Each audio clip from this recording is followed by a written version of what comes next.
Cuma yang membuat saya bingung adalah Ustadz Abdul Somad menyampaikan pandangan seperti itu, tidak boleh masuk Singapura, ditangkal dari istilahnya, ditangkal untuk masuk Singapura. Tapi bagaimana dengan para pemimpin Israel yang datang ke Singapura? Pertanyaan saya adalah mana yang lebih ekstrim tindakannya?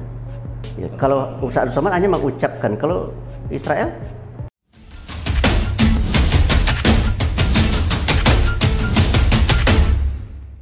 Assalamualaikum warahmatullahi wabarakatuh. Waalaikumsalam warahmatullahi wabarakatuh. Hamidanillah wa musholli ala Rasulillah la haula la quwata illa billah. Alhamdulillah pada siang hari ini yang terang kita masih diberikan kesempatan oleh Allah Subhanahu wa taala. Salawat serta salam semoga senantiasa tertuju kepada junjungan kita baginda Rasulullah sallallahu alaihi wasallam. Alhamdulillah pada siang hari ini kita masih diberikan kesempatan untuk memikirkan satu persoalan. Sebagaimana kita ketahui, terdengar kabar mengenai tidak bisa masuknya Ustadz Abdul Somad ke Singapura, sehingga ini memantik perhatian publik sedemikian rupa. Ada alasan apa sehingga ini menjadi satu persoalan yang serius kalau kita memperhatikan seorang sosok ulama Ustadz Abdul Somad di tengah kondisi dinamika yang berkembang baik di tingkat internasional maupun di tingkat nasional. Di tingkat internasional misalnya informasi yang cukup masih berkaitan dengan undang-undang anti Islamofobia. Bahkan kemarin juga ada semacam deklarasi mengenai hari anti Islamofobia tanggal 15 Maret. Ironis justru ketika ini masih menjadi satu informan atau lingkungan internasional berkaitan dengan penyikapan terhadap Islam, kemudian ada dinamika yang berkembang yang sudah kita perhatikan bersama. Bersama saya telah hadir dua orang tokoh muda dan tokoh tua. Tapi tokoh tua semangat muda, kira-kira begitu. Beliau Al-Mukarram Sohibul Fadilah Kiai Haji Anwar Abbas. Tertulis tadi di pengajian beliau adalah pimpinan pusat Muhammadiyah. Yang kedua adalah Bang Ahmad Kosinuddin, sarjana hukum, seorang pegiat sosial yang banyak memberikan perspektif apapun, terutama khusus mengenai masalah politik dan hukum. Saya akan mintakan perspektif dulu ke Bang Ahmad Kosinuddin, mohon izin. Bang Ahmad Kosinuddin, kalau kita coba perhatikan kasus Ustadz Abdul Somad ini kan dalam domain pembahasan mengenai diantaranya hukum internasional. Terus kemudian seberapa sebetulnya juga keberadaan Ustadz Abdul Somad dalam kaitan kegiatan keagamaannya di sebuah negara Singapura. Anda melihatnya ini sebuah realitas apa sebetulnya, terutama juga kita menanti sikap resmi pemerintahan Republik Indonesia. Silakan Bang. Yang pertama kan harus kita lihat ya realitas fakta yang terjadi, karena sebelumnya kan ramai ini dideportasi. Tapi sebenarnya bukan dideportasi sih, kan ada beberapa nomenklatur terkait istilah-istilah dalam soal keimigrasian. Pertama ada pencegahan, penangkalan, baru deportasi. Kalau pencegahan itu dilakukan oleh otoritas negara dari warga negara yang akan melakukan perjalanan ke luar negeri. Dan ini pernah terjadi misalnya pada kasus Gus Nur di 2 atau 3 tahun yang lalu, waktu kami dampingi beliau dalam posisi berkasus di Pengadilan Negeri Surabaya, itu beliau dicegah untuk keluar negeri, padahal saat itu visa semua sudah disiapkan oleh saudara-saudara kita di Australia saat itu. Akhirnya beliau tidak bisa keluar negeri karena ada pencegahan dari otoritas negara, dari warga negara yang bersangkutan. Yang kedua ada istilah tangkal. Tangkal itu pencegahan warga negara asing masuk untuk suatu wilayah yurisdiksi negara tersebut. Nah, dalam kasus Ustadz Abdul Somad ini saya lihat beliau masuk kategori yang kedua. Beliau dicegah, ditangkal oleh otoritas Singapura untuk memasuki wilayah yurisdiksi Singapura. Karena saat itu sebenarnya beliau belum memasuki wilayah yurisdiksi, baru di pemeriksaan imigrasi ya. Kan resminya itu setelah masuk dicek imigrasi, baru dia masuk ke otoritas yurisdiksi suatu negara. Nah, beliau sebelum memasuki wilayah Singapura di pemeriksaan kemudian terjadi tangkal tadi, ditolak gitu. Memang beliau sempat di ruang detensi ya 1 kali 2 meter, dan saat itu beliau kan belum mengetahui apa sebabnya dan justru minta penjelasan dari otoritas Singapura. Kedubes RI untuk Singapura juga saat itu belum mengetahui apa yang menyebabkan beliau ditangkal atau dicegah untuk masuk Singapura. Dan terakhir Buya juga tadi sudah sampaikan, memang ada 3 hal yang menyebabkan beliau ditolak. Yang pertama masalah beliau yang menurut saya tuduhan lah ya, dituduh melakukan satu tindakan ekstremisme, segregasi, dan ketiga beliau itu juga dianggap melakukan tindakan yang tidak untuk tujuan sesungguhnya. Misalkan perjalanan beliau itu kan perjalanan sosial, jadi dituding ada misi yang lain. Nah, ekstremismenya itu merujuk kepada ceramah beliau saat khutbah Jumat ya, dianggap ajaran beliau terkait jihad berkaitan dengan konflik Palestina dan Israel itu dianggap bertentangan dengan nilai-nilai yang diadopsi oleh Singapura tentang multi etnis, multikulturalisme, dan multi agama yang selama ini menjadi nilai-nilai Singapura.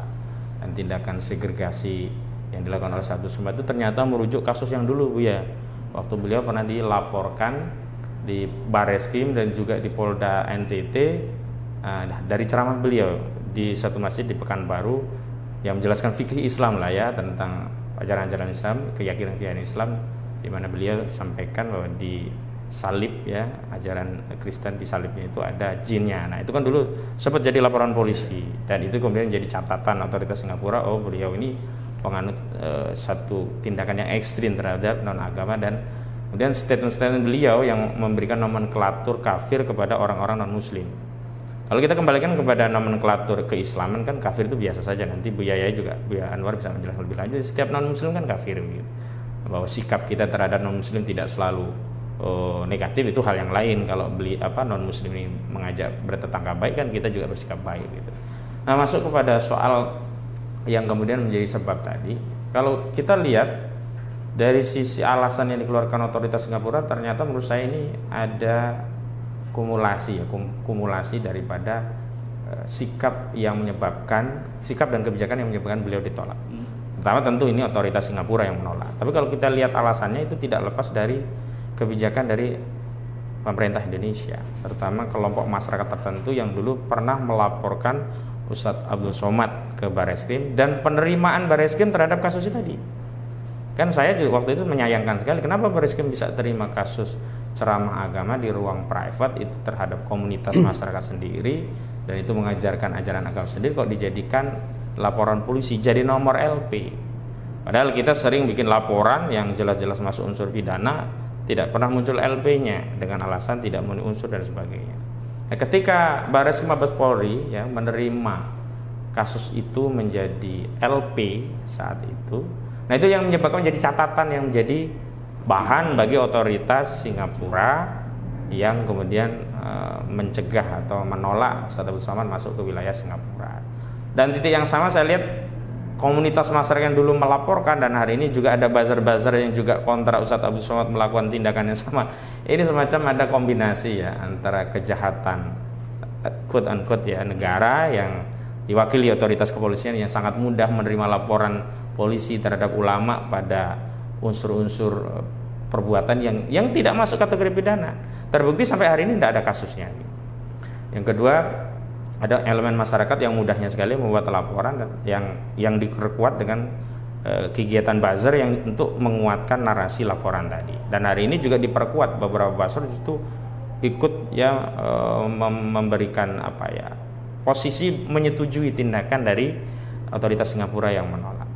Dan kita justru mempertanyakan soal nilai-nilai universal yang disampaikan oleh Barat, dalam ini juga Singapura, yang harusnya menghargai perbedaan, toleran, ada pemikiran, pemahaman, pandangan. Kalau memang multikulturalisme itu menjadi nilai-nilai yang diadopsi oleh Singapura, semestinya dia harus bisa memahami bahwa di dalam Islam memang ada ajaran-ajaran yang tidak bisa dipisahkan. Istilah mukmin, munafik, kafir itu biasa di dalam ajaran Islam. Kenapa? Karena ada ungkapan kafir yang disampaikan oleh Ustadz Abdul Somad pada ceramah beliau kok dijadikan satu parameter bahwa Ustadz Abdul Somad itu menganut satu sikap segregasi dan ekstrim. Jadi saya kira ada semacam munafik, kalau dari istilah kontemporer itu hipokrit itu ya, nilai-nilai yang hipokrit yang diadopsi oleh Singapura yang katanya multikulturalisme, multi agama, semestinya juga menghormati keyakinan agama lainnya. Dengan demikian kan Singapura memiliki pahaman yang uniteral dalam konteks paham keyakinan keagamaan. Jadi yang dimaksud multikulturalisme itu adalah satu pandangan yang berbeda asal sejalan dengan Singapura, tapi kalau berbeda dan tidak sejalan dengan Singapura dianggap anti multikulturalisme. Saya kira begitu.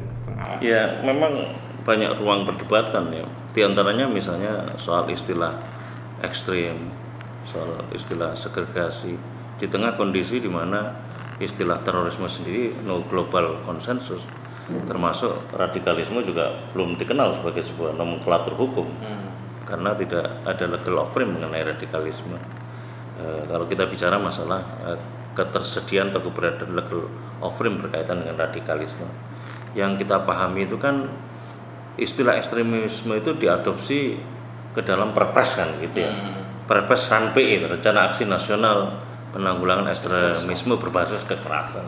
Tapi ini nginduknya ke mana kita juga perlu mengetahui. Saya coba beralih ke Buya Anwar Abbas. Ini sebetulnya kalau sebagai tokoh Buya ya, melihat fenomena atau realitas seperti ini, apa poin krusial yang penting untuk dipahami dari ini, dan seharusnya bagaimana ini sikap pemerintah resmi Indonesia melihat ini Buya? Ya, saya rasa tidak hanya sikap pemerintah Indonesia, tapi sikap para pemimpin di dunia ya, supaya berlaku jujur. Jangan mengembangkan politik belah bambu, satu diinjak satu diangkat gitu ya. Terkait dengan kasus Ustadz Abdul Somad misalkan ya, di situ kan pemerintah Singapura menyatakan dirinya sangat anti terhadap ekstremisme, terorisme ya. Pertanyaan, saya setuju, setiap kita harus anti terhadap ekstremisme dan radikalisme ya. Tapi yang jadi pertanyaan adalah, betulkah Ustadz Abdul Somad itu radikal dan ekstrim? Nah, itu bagi saya sebuah pertanyaan harus didiskusikan ya. Tetapi kan mereka sudah mencap saja ya bahwa Ustadz Abdul Somad itu adalah ekstrim gitu ya, karena alasan khotbah dia yang menyatakan bahwasanya ya adalah boleh ya kalau seandainya ada bom bunuh diri, tapi dalam konteks Israel Palestina. Cuma yang membuat saya bingung adalah Ustadz Abdul Somad menyampaikan pandangan seperti itu, tidak boleh masuk Singapura, ditangkal dari istilahnya, ditangkal untuk masuk Singapura. Tapi bagaimana dengan para pemimpin Israel yang datang ke Singapura? Pertanyaan saya adalah, mana yang lebih ekstrim tindakannya? Ya, kalau Ustadz Abdul Somad hanya mengucapkan, kalau Israel tidak hanya sekedar mengucapkan, tapi juga melakukan kan, gitu ya, membunuh, merampas, merampok, gitu ya, dan melukai rakyat Palestina kan, tanah-tanah rakyat Palestina mereka caplok, gitu ya. Itu menurut saya itu tidak lagi ekstrim, itu sudah teroristik gitu ya, lebih tinggi lagi daripada ekstrim itu menurut saya. Tapi sudah teroristik. Tetapi pertanyaan saya, mengapa Singapura bersahabat dengan negara yang penjajah ya? Mengapa Singapura bersahabat dengan negara yang teroris ya? Kalau teroris yang selama ini kita dengar kan hanya adalah teroris oleh individu, seperti di Selandia Baru ya, satu orang bertentaran menembak, itu kan teroris dia, jika membuat ketakutan di tengah masyarakat ya, atau oleh kelompok. Tapi ini kan oleh negara. Betapa setiap hari rakyat Palestina di Yerusalem itu hidup dalam ketakutan kan gitu ya. Tapi para pemimpinnya bebas keluar masuk dari negara Singapura. Jadi kesimpulan saya ya, ternyata negara Singapura ya tidak berpolitik, tidak jujur kalau bagi saya. Tidak genuine gitu ya. Dia menyatakan dirinya sebagai negara yang anti ekstremisme dan terorisme ya. Jadi ternyata dia sendiri juga bersahabat dan berteman dengan para teroris dan para ekstremis itu sendiri gitu. Itu bagi saya menjadi masalah ya. Ya oleh karena itu ya memang tidak ada hak bagi suatu bangsa untuk mengklaim bahwa diri saja yang benar ya. Oleh karena itu bagi saya pernyataan yang tadi Pak Slamet katakan bahwa PBB saja hari ini ya sudah mendeklarasikan hari anti Islamofobia ya. Karena menurut saya Islamofobia itu muncul setelah runtuhnya Uni Soviet ya. Di mana Uni Soviet semulanya merupakan blok timur dan Eropa bersama Amerika merupakan blok barat ya, berhadap-hadapan. Tiba-tiba kemudian blok timur yang dipimpin oleh Soviet hancur gitu ya, sehingga nggak ada lagi lawan kan gitu ya. Dalam teorinya itu kalau seandainya tadinya dia bisa bersatu, Eropa dan Amerika bisa bersatu lewat NATO-nya, kan ada musuh bersama. Tetapi dengan hilangnya Uni Soviet tidak ada lagi musuh bersama. Nah kalau seandainya sudah tidak ada lagi musuh bersama, biasanya kohesivitas di antara mereka akan semakin menipis, akan mengurang, sehingga tidak mustahil yang akan terjadi adalah perang di antara sesama mereka sendiri gitu.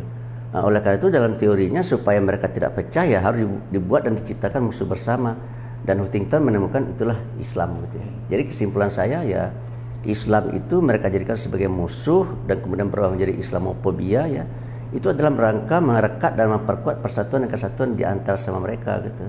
Tapi mereka dengan itu mengorbankan kepentingan umat Islam, mengorbankan citra ya umat Islam yang akibatnya menjadi semakin terpuruk ya gitu. Padahal kita tidak pernah melakukan itu ya. Tuh, padahal kita biasa-biasa saja ya. Dan kalau seandainya misalkan dulu ada bom bunuh diri segala itu kan awal-awalnya kan dipicu oleh karena perlakuan Israel terhadap rakyat Palestina gitu kan. Akar-akar dari masalah ini kan Afghanistan ya, kemudian sebenarnya Israel Palestina, kemudian ke Afghanistan, kemudian ke Irak gitu ya, kemudian ke Libya gitu. Itu semua kan adalah politik barat ya untuk menguasai dunia kan begitu ya. Dan salah satu belahan dunia yang harus mereka rebut dan kuasai itu itulah belahan dunia Islam itu untuk menghadapi blok lain gitu ya. Dan Barat serta Amerika ingin menjadi penguasa tunggal dunia ya. Artinya mereka ingin dunia ini mereka yang menentukan hitam putihnya gitu. Dan kalau seandainya tidak sesuai dengan keinginan mereka itu salah semua. Dan kalau sesuai dengan keinginan mereka itu baik semua gitu. Jadi baik dan buruk itu adalah sesuai dengan hawa nafsu mereka. Oleh karena itu bagi saya ya pikiran-pikiran pandangan seperti ini tidak bisa kita tolerir. Apalagi kalau kita bicara tentang pluralistik ya. Bukan pluralisme tapi pluralistik ya. Kita hidup di tengah-tengah pluralitas. Oleh itu harus ada saling menghargai gitu ya. Dan kalau misalnya kita bicara tentang pluralistik maka berarti kita harus bicara juga toleransi di situ ya. Artinya bagaimana kita bertoleransi di tengah-tengah perbedaan yang ada gitu. Dan menurut saya memaksakan satu warna ke dalam kehidupan yang plural itu menurut saya adalah sebuah perbuatan yang tidak benar ya. Dan mereka Barat kan ingin mencoba supaya dunia ini mereka hegemoni dalam satu warna, yang itu kepentingan mereka. Jadi kesimpulan saya adalah kalau kita kembali ke kasus UAS ini ya, UAS ini adalah korban lah ya, korban dari konspirasi internasional ya, untuk menyudutkan Islam dan untuk merusak citra Islamnya.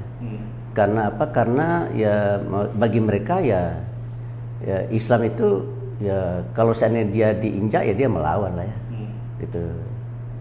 Ini adalah sesuatu yang akan sangat menakutkan sekali bagi mereka ya. Oleh karena itu bagi saya ya kita harus menghadapi kasus ini dengan santai-santai saja ya, tetapi kita tetap rendah hati ya, melawan perbuatan-perbuatan yang tidak baik ini dengan sesantun mungkin lah ya. Dengan mungkin dengan tidak mengorbankan persatuan dan kesatuan kita sebagai bangsa. Saya begitu. Ya, kita sedang menunggu nih Bu ya, seperti apa sikap resmi pemerintah Republik Indonesia di tengah kondisi di mana justru di luar negeri Islamofobia itu mengalami dinamika semacam koreksi lah seperti itu, evaluasi terhadap keberadaan seperti apa sebetulnya Islam. Meski ini juga penting untuk dipahami apakah ini murni sebagai sebuah itikat yang jujur atau gimmick saja, atau ini gimmick saja. Tapi ironisnya justru Islamofobia yang diidap oleh Barat itu kan oleh orang Barat di luar Islam. Di Indonesia Islamofobia justru diidap oleh ya karena di dalam konsep Islamofobia itu ada nilai-nilai ekonomi dan finansialnya. Jadi saya lihat isu tentang ekstremisme, radikalisme dan terorisme itu sudah jadi komoditi ya. Jadi ada orang-orang tertentu yang menginginkan supaya itu diteruskan gitu ya, supaya cash flow ke kantong-kantong mereka dan kelompoknya tidak mengalir gitu ya. Cuma kan berlaku seperti itu menurut saya tidak fair ya. Mencari uang dan apa yang makanan yang akan kita makan dengan cara seperti itu menurut saya tidak sehat ya. Oleh karena itu menurut saya ya ya berhentilah bicara tentang apa namanya ya radikalisme, ekstremisme ya dan terorisme ini ya. Mari kita kembangkan apa namanya satu bentuk hidup baru, kehidupan baru yang saling percaya dan saling awas mengawasi ya. Jadi kekuatan itu pada rakyat, itu bukan pada kelompok apa. Kalau negara ini saya lihat sekarang ini ya sudah bergeser dari kedaulatan rakyat kepada kedaulatan penguasa ya. Jadi yang menentukan segala adalah penguasa gitu. Dan penguasa juga ditentukan oleh kedaulatan pengusaha ya. Jadi yang di atas adalah kedaulatan pengusaha, di bawahnya penguasa, di bawah rakyat gitu. Yang semestinya itu begini, rakyat yang berdaulat gitu ya. Lalu rakyat apa maunya rakyat itulah yang diperjuangkan ya oleh para politisi dan para pemimpin di negeri ini. Tetapi kan sekarang sebaliknya. Rakyat dijual gitu, suara rakyat dibeli untuk kepentingan penguasa dan pengusaha ya. Jadi bagi saya ini dua oligarki yang sekarang ini mendominasi kehidupan berbangsa dan bernegara di negeri kita, itu oligarki dalam bidang politik dan oligarki dalam bidang ekonomi dan usaha ya. Dan kalau misalnya kita coba buat hierarkinya ya, kalau di zaman Pak Harto sebagai oligarki politik mengendalikan oligarki pengusaha di bawah.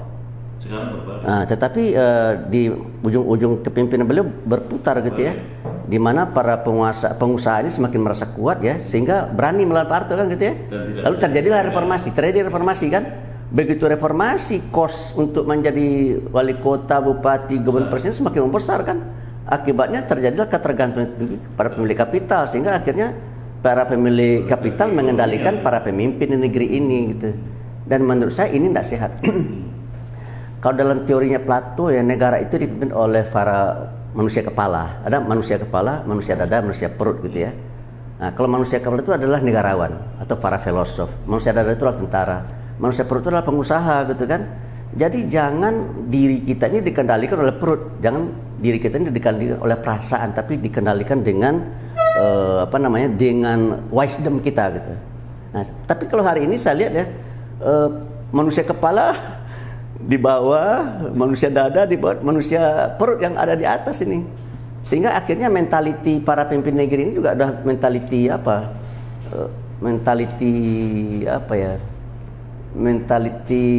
materialistik ya. Nah, jadi orang-orang yang lebih mengedepankan kepentingan materialnya daripada kepentingan kesejahteraan rakyat. Ini bagi saya menjadi satu hal yang sangat saya prihatinkan ya. Mengapa negeri ini seperti ini? Dan menurut saya sebabnya adalah karena sistem politik di negeri yang sudah berganti, sudah berubah ya.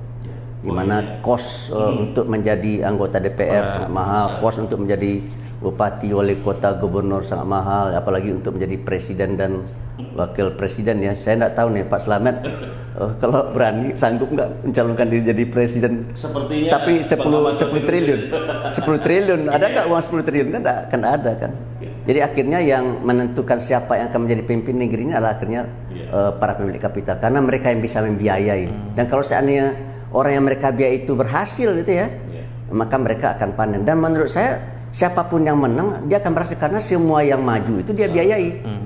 Kalau ada 2-3 calon di satu daerah ya dia biayai ketiga-tiganya kan gitu ya. Meski presiden thresholdnya 0% ya Bu ya.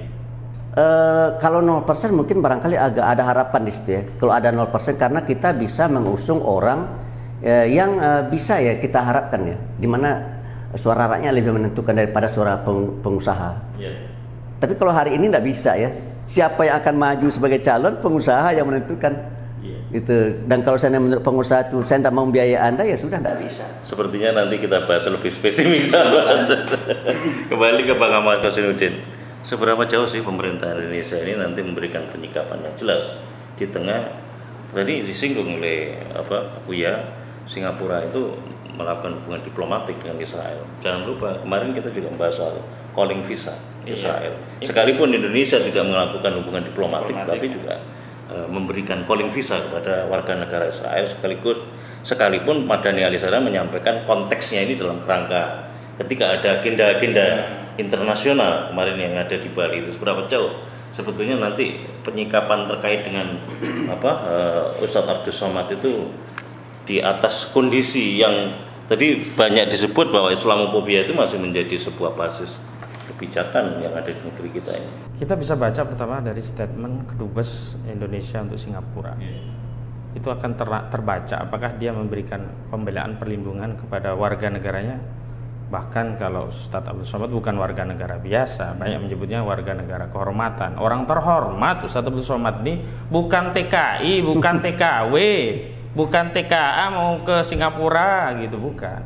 Tapi statementnya kan justru hanya melihat data di internal, tidak ada catatan. Kemudian kalau terkait Singapura silahkan tanya ke sana.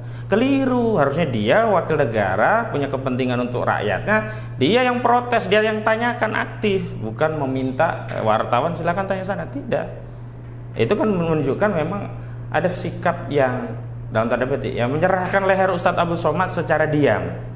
Semestinya dia aktif, justru ikut protes gitu. Itu yang pertama. Yang kedua, tadi kalau kita kaitkan dengan asas presumption of innocence, ya Singapura juga bermain kotor. Semua tudingan dia itu kan belum pernah ada proses persidangan, dan belum ada kesempatan Ustadz Abdul Somad, jangankan di proses persidangan, saat di imigrasi pun Ustadz Abdul Somad tidak diberi kesempatan untuk dimintai keterangan atau klarifikasi terhadap apa yang menjadi sebab beliau tidak bisa masuk. Malah dimasukkan ke ruang tadi 1 meter. Ruang detensi itu. Itu yang kemudian diklarifikasi Ustadz Abdul Somad. Saya sampai hari ini belum tahu apa sebabnya. Justru beliau meminta apa yang menjadi sebab, Singapura yang harus jawab gitu. Itu kan menunjukkan bahwa akhirnya Barat, termasuk apa yang diadopsi Singapura sebagai negara yang mengadopsi nilai multikulturalisme, multi etnis, multi agama, ternyata dia juga punya pemahaman yang homogen ya, yang kemudian menolak heterogenitas keyakinan-keyakinan orang lain, dan yang paling penting ya, pemahaman yang homogen tadi terhadap apa yang mereka klaim sebagai ekstremisme, bahkan mungkin terorisme, itu hanya bermodal narasi sepihak tanpa satu proses hukum, tanpa satu dasar keputusan pengadilan yang berkekuatan hukum tetap. Kalau misalnya di Indonesia Ustadz Abdul Somad pernah disidang, terbukti secara sah meyakinkan melakukan tindakan yang itu di hukum Indonesia juga ekstrim dan inkrah, oke lah, ini cuma baru laporan polisi yang dikutip, dan laporan itu juga nggak jalan sampai sekarang. Berarti kan ini ada satu sikap subjektif Singapura yang memang jahat menurut saya, dan saya kira pejabat pemerintah Indonesia juga punya tindakan yang dalam tanda petik ya secara dia menyerahkan leher Ustadz Abdul Somad. Makanya kalau saya lihat justru yang membela Ustadz Abdul Somad itu banyak dari masyarakat civil society ya, ulama, tokoh ya, yang pemerintah resmi justru seperti mendiamkan loh. Nah kita itu kan ada negara itu kan dua fungsi ya. Pertama melayani dalam konteks untuk menjamin hajat asasi mereka, sandang, pangan, pendidikan, kesehatan, keamanan. Yang kedua melindungi termasuk di dalam negara, di dalam negeri yang memberikan rasa aman, tentram, tidak ada kejahatan. Di luar negeri ya tadi menjaga ya, ini negara ini punya kehormatan, punya kedaulatan. Ketika ada satu warga negara ya, tindakan Singapura ke Ustadz Abdul Somad itu bukan hanya menciderai pribadi Ustadz Abdul Somad, negara ini, bangsa. Sama seperti kemarin misalkan kalau kita bicara tentang kunjungan Presiden Jokowi yang ya diperlakukan tidak ada sambutan sementara pejabat yang lain, itu bukan ansih bicara soal pribadi Jokowi, ini negara, wibawa kepala negara. Nah dalam hal ini Ustadz Abdul Somad itu masih WNI loh, kecuali Ustadz Abdul Somad sudah warga negara Turki, Kuwait, yaitu tanggung jawab Turki atau Kuwait. Nah saya kira kritik saya kepada pemerintah adalah jangan mengambil sikap defensif apologetik dan kemudian seolah-olah memberi konfirmasi setuju dengan tindakan-tindakan yang tidak adil, yang bahkan saya sebut ekstrimnya itu di situ. Mereka hanya dengan narasi mengambil kebijakan ekstrim, apa orang ditolak nggak ada salah, udah ngurus macam-macam, udah sampai sana kan rugi itu, udah biaya perjalanan sebagainya. Dan yang paling penting adalah ini yang menurut saya ini jahat, itu adalah sifat yang kalau kita kan disuruh husnuzon dalam Islam, ini kan suuzon. Perjalanannya itu kan tercatat untuk kunjungan sosial, diyakini ada tujuan yang lain. Apa maksudnya? Kalau memang ada tujuan yang lain, buktikan saja, jangan bernarasi gitu loh. Tujuan yang lain apa? Kalau beliau ceramah, ya ceramah, dakwah. Apakah kemudian punya tujuan-tujuan yang melanggar hukum? Kalau melanggar hukum, proses hukum saja, saya setuju. Kalau Ustadz Abdul Somad keliru, baik melanggar hukum di yurisdiksi Indonesia maupun hukum yang mengatur warga negara asing di Singapura, silakan proses hukum. Tapi kalau narasinya hanya berdasarkan ceramah, ada berdasarkan berita, ada laporan polisi, lah ini jelas ada niat jahat. Dan tadi menjadi konfirmasi sesungguhnya Singapura itu justru bersahabat karib, menerima dengan baik sebagai sahabat negara yang jelas-jelas ekstrim, menjajah, merampok, membunuh, macam-macam ya, teroris. Sementara ustadz yang hanya dalam tanda petik ya hanya ngomong kan, hanya ceramah, bahkan itu punya legitimasi syar'i dalam akidah Islam. Ceramah itu dalam rangka amar ma'ruf nahi munkar, bukan asal ngomong gitu loh. Nah, ini kan punya legitimasi syar'i dan itu adalah bagian dari perintah akidah Islam, memberikan pemahaman kepada umat. Nah, ini sebenarnya mengkonfirmasi Singapura mengidap Islamofobia begitu. Ya, Dr. Muhammad Taufik menulis sebuah buku yang dikirim juga ke Buya Anwar Abbas, State Terrorism. State Terrorism, saya jadi ingat. Ternyata ini adalah sebuah fakta juga yang dihasilkan dari sebuah penelitian keberadaan praktek-praktek terorisme state. Nah, yang menjadi kekhawatiran terkait dengan spekulasi publik itu diantaranya juga karena pola yang sekarang ini menyeruak ke permukaan adalah proses pengadilannya belum menonjol dan pasti, tetapi framing opininya mengedepan. Sejauh mana Bu ya ini menjadi sebuah kekhawatiran yang nanti akan menjadi bagian dari semacam legacy untuk melakukan tindakan lanjutan. Ya, di negara kita saja ya, Ustadz Abdul Somad masih bisa bebas kemana-mana. Tapi kok di Singapura nggak bisa gitu ya. Siapa sih yang lebih tahu mereka, yang lebih tahu tentang Ustadz Abdul Somad atau kita? Dan saya kita lebih tahu tentang Ustadz Abdul Somad. Pemerintah kita tidak pernah menangkap dan mengusir Ustadz Abdul Somad gitu ya. Tapi kenapa mereka kok meminta supaya ya Ustadz Abdul Somad jangan masuk ke negara mereka karena mereka anggap berbahaya. Kita penduduk dia hanya sekitar 5 juta 6 juta, kita 270 juta ya. Dan kita tidak merasa terancam seperti mereka itu. Jadi kesimpulan saya yang kecil dibesar-besarkan oleh mereka ya. Tuh, jadi kesimpulan saya ya ketakutan yang bersangkutan secara psikologi apa namanya itu ya? Islamofobia itu ya. Islamofobia itu ya, Islamofobia, ketakutan yang berkelebihan yang nggak ada dasarnya gitu kan ya. Apa sih yang ditakutkan sama Ustadz Abdul Somad tuh? Badannya krempeng kayak apa Sembudi gitu ya. Nggak ada yang harus diapakan gitu. Omongnya juga biasa-biasa saja saya rasa ya. Bahkan teduh ya. Enak juga kan, malahan nggak bisa membuat kita ketawa-ketawa ya, meskipun sekali agak keras gitu kan ya. Jadi kesimpulan saya ya fobia yang berkelebihan menurut saya. Jadi ini negara sakit menurut saya ini ya. Dia punya mata tapi tidak melihat, punya telinga tapi tidak mendengar menurut saya. Jadi sehingga akhirnya ya pukul sana pukul sini ya, tendang sana tendang sini ya, yang ketendang tuh Ustadz Abdul Somad gitu ya. Jadi bagi saya ini sebuah pelajaran yang berharga. Tapi terus terang saya menghimbau pemerintah Singapura ya, kalau perlu ya meminta maaf lah ya kepada bangsa Indonesia, karena terus terang hati bangsa Indonesia ini sebagian besar ya, hati bangsa ini terluka. Oleh karena itu menurut saya sebaiknya ya, untuk kebaikan dan kepentingan masa depan bersama di rantau ini ya, supaya pemerintah Singapura minta maaf kepada umat Islam Indonesia gitu. Kemudian yang kedua ya, kita menghimbau pemerintah Indonesia supaya mempererat lagi hubungannya dengan Singapura, tetapi dalam hubungan yang yang lebih berkeadilan, yang lebih baik, yang lebih ma'ruf gitu ya. Oleh karena itu, dan jangan ada curiga di antara kita gitu kan. Oleh karena itu bagi saya ya, hal-hal yang akan bisa membuat persatuan dan kesatuan kita sebagai anggota negara-negara Asia Tenggara ya, nah, itu harus kita singkirkan. Dan salah satu hal yang menurut saya yang harus disingkirkan adalah Islamofobia yang dimiliki oleh Singapura. Selama Singapura masih tetap mengembangkan Islamofobia ini, maka menurut saya ya hubungan baik antara kedua negara akan terganggu gitu. Jadi saya mengharapkan betul ya supaya ya pemerintah Singapura agak lebih legowo ya, agak lebih bisa memahami perasaan bangsa Indonesia, terutama umat Islam Indonesia ya. Dan kemudian juga ya pemerintah Indonesia kita harapkan juga bisa melakukan langkah-langkah tertentu yang bisa mengobati rasa perih yang kita alami sekarang ini ya gitu. Bagi saya yang terbayang ya seperti yang dikatakan oleh Pak Ahmad kemudian tadi itu ya, bagaimana tokoh kita, ulama kita ya diperlakukan seperti itu oleh sebuah negara gitu. Padahal negara kecil cuma ya, enggak sampai saya rasa penduduk kota Jakarta jauh lebih bagus, lebih besar daripada Singapura gitu. Jadi saya melihat itu ada arogansi lah ya. Singapura terlalu arogan menurut saya dalam berhadapan dengan Indonesia. Mungkin juga barangkali Australia menganggap enteng negara kita ya, karena mungkin barangkali menurut mereka lebih kuat ya. Dan kalau seandainya terjadi sesuatu antara mereka dengan kita ya, mungkin barangkali dalam hitung-hitung mereka ya, banyak negara-negara dunia akan membela mereka gitu, dan secara bersama-sama menghadapi kita gitu kan.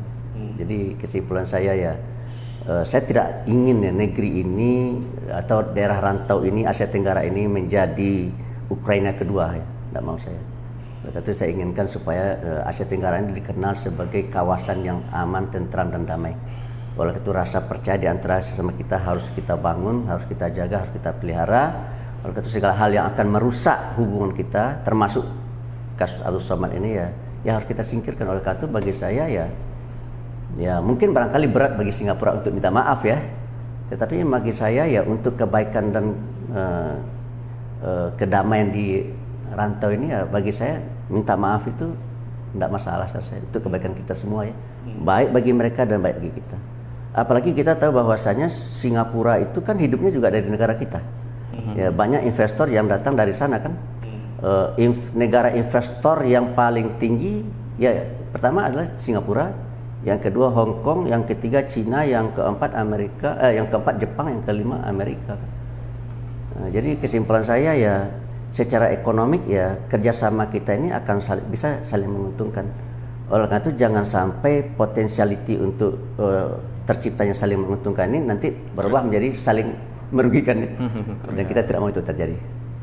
Ya, terima kasih Buya. Silakan catatan apa yang penting? Saya kira ketika otoritas dari Singapura telah menyampaikan 3 alasan kenapa mereka menolak masuk Ustadz Abdul Somad sebagai negara yang mengadopsi sistem negara hukum Indonesia, harus melalui Deplu ya, atau mungkin bisa jadi melalui Kedubes RI di Singapura, harus segera aktif mengklarifikasi kepada otoritas Singapura. Yang pertama harus mengklarifikasi bahwa khutbah Jumat, dakwah itu dalam negara kita itu bukan pidana, bagian dari ibadat yang dijamin oleh konstitusi kita di ketentuan pasal 29. Negara Indonesia menjamin setiap warga negara beragama dan beribadat sesuai dengan keyakinan. Maka keyakinan ibadat termasuk dalam penyampaian khutbah itu di Indonesia, di negara kita dilindungi, agar Singapura tahu itu bukan pidana. Saya khawatir nggak tahu. Yang kedua juga harus dijelaskan bahwa di dalam negara kita itu menganut asas presumption of innocence, dan tidak ada tindakan hukum kecuali melalui keputusan pengadilan yang berkekuatan hukum tetap. Harus diklarifikasi bahwa laporan yang dikutip oleh Singapura tadi bukan kasus hukum dan tidak menjadi kasus hukum karena tidak pernah diproses. Sehingga status hukum yang bersih dari Ustadz Abdul Somad itu harus diklarifikasi kepada otoritas Singapura oleh pemerintah kita agar ya lurus. Mungkin setelah tahu bahwa mereka keliru, baru nanti ada keinsyafan sikap batin Singapura untuk meminta maaf. Nah, saya khawatirnya mereka itu selama ini merasa benar, merasa oh ini tepat tindakan ini, padahal keliru. Kenapa? Karena tadi khutbah itu bukan satu yang ilegal. Mungkin bukan merasa benar, tapi merasa kuat. Nah, merasa kuat, songong. Kalau istilah kita songong itu.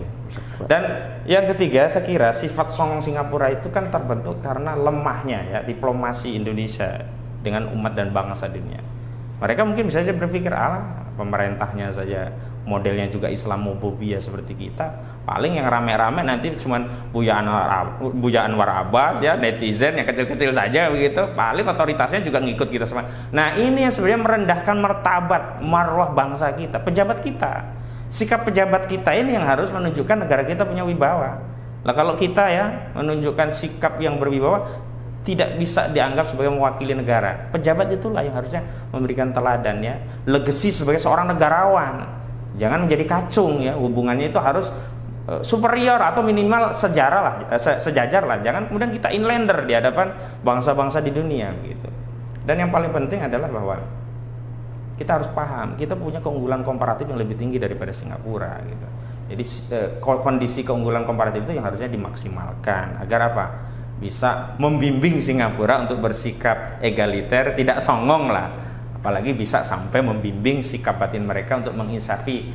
Saya meyakini menginsafi kesalahan mereka terhadap Ustadz Abdul Somad dan kemudian mau berkenan memohon maaf. Dan terakhir, ini tugas kita Buya. Ustadz Abdul Somad jangan dianggap pribadi beliau. Ini representasi ulama, representasi kehormatan umat Islam. Sebab kalau Ustadz Abdul Somad ini tidak kita bela, nanti disepelekan yang lain-lain ya. Sekelas Ustadz Abdul Somad ya begini. Dan imbasnya nanti bisa kemana-mana. Ini kan sama seperti teskis. Nah, kalau ulama begini kan bagaimana? Tapi saya bersyukur Ustaz, banyak di antara kita ikut bersuara, semuanya membela. Ya ini menjadi satu petunjuk, mungkin ke depan juga akan mikir lagi mereka kalau mau ngambil tindakan-tindakan yang serupa gitu. Tapi yang lebih efektif memang representasi sikap negara itu ada pada pejabat. Meskipun rakyatnya ramai, kalau pejabatnya itu mentalnya inlander, saya kira sulit kita mendapat penghargaan, penghormatan, apalagi kewibawaan dari seluruh umat dan bangsa di dunia. Begitu Ustaz, selamat. Ya, terima kasih. Ada lagi satu yang mau disampaikan sebagai saya ya, dalam prediksi PricewaterhouseCoopers ya dan McKinsey ya, kita diperkirakan tahun 2040, 2050 akan menjadi salah satu negara dikuasa 4 besar terbesar produk domestik brutonya kan. Jadi the glorious era of Indonesia itu insya Allah akan tiba dalam 20 tahun akan datang. Oleh itu menurut saya hari ini harus kita persiapkannya. Segala sesuatu yang akan merusak persatuan dan kesatuan kita harus dihindari. Dan jangan kita kembang. Islamophobia ini menurut saya adalah sesuatu hal yang menjadi duri dalam daging ya, sehingga sangat merusak kohesivitas kita ya. Oleh itu saya sangat mengharapkan kepada semua pihak ya, pemerintah dan masyarakat supaya bisa bekerja sama di dalam memajukan negeri ini. Oleh karena itu jangan ada kecurigaan antara kita, jangan ada dusta dan jangan ada kecurigaan di antara kita ya. Oleh karena itu keterbukaan bagi saya menjadi sesuatu yang penting, transparansi ya. Pemerintah harus terbuka dan masyarakat juga terbuka gitu kan. Kemudian kita berdialog. Sebenarnya ada satu hal yang kita kan punya Dewan Perwakilan Rakyat ya. Itu kan adalah wakil-wakil rakyat ya. Tetapi sayangnya mereka setelah ini karena negara demokrasi dari rakyat bersama rakyat untuk rakyat gitu ya. Mereka kita pilih ya. Tetapi setelah mereka duduk di sana, mereka tidak lagi bekerja bersama rakyat, mereka bekerja bersama oligarki politik ya. Nah, oligarki politik bekerja sama dengan oligarki kapital ya. Sehingga akhirnya yang terjadi adalah ya mereka bekerja bukan untuk rakyat lagi, tapi untuk kepentingan oligarki politik dan oligarki ekonomi. Jadi menurut saya Dewan Perwakilan Rakyat ini seperti sudah tidak berfungsi sesuai dengan yang kita inginkan gitu ya. Oleh karena itu dalam pemilu yang akan datang menurut saya masyarakat harus cerdas lah ya. Artinya jangan sampai masyarakat tergoda oleh rayuan uang gitu ya, lalu memilih orang yang tidak tepat. Baik sebagai sebagai anggota legislatif dari DPRD tingkat 2, DPRD tingkat 1 dan DPR pusat ya. Tapi kita juga mengharapkan supaya kita bisa memilih bupati, wali kota, gubernur dan presiden ya, yang betul-betul bermentalitaskan sebagai negarawan bukan politisi.